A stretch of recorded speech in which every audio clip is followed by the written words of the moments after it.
This co-pilot suddenly fell unconscious, causing the plane to plunge rapidly. The cabin instantly descended into chaos, but luckily the captain stabilized the aircraft just in time. A doctor came to check and discovered that the co-pilot's collapse was caused by spoiled fish from dinner.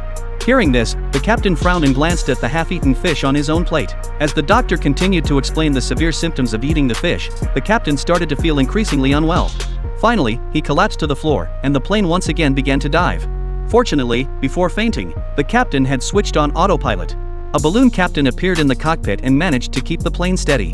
But inside the cabin, a female passenger was terrified and demanded to get off the plane. A flight attendant rushed to comfort her, only to be called too rough by the security officer. When the security officer tried, the doctor accused him of being too rough. Then the doctor stepped in, but the nun claimed he was too rough as well. After everyone took turns, the passenger finally calmed down. Just then, another passenger felt unwell.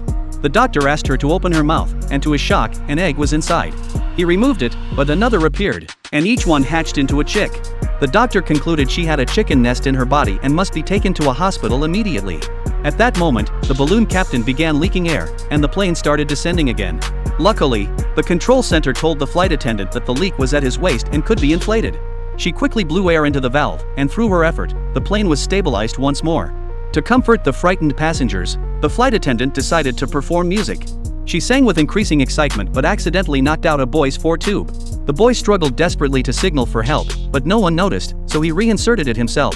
The next second, she knocked it loose again, and the boy's face twisted into a strange expression. As the plane prepared to land, the flight attendant asked a taxi driver to help pilot the aircraft.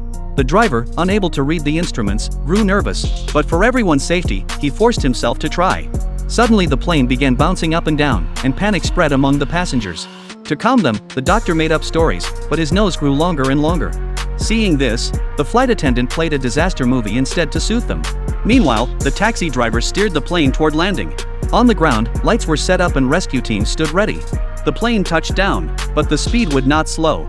The driver, overwhelmed, yanked off the brake lever, and the landing gear snapped, leaving everyone in shock. But in the end, the plane managed to stop safely.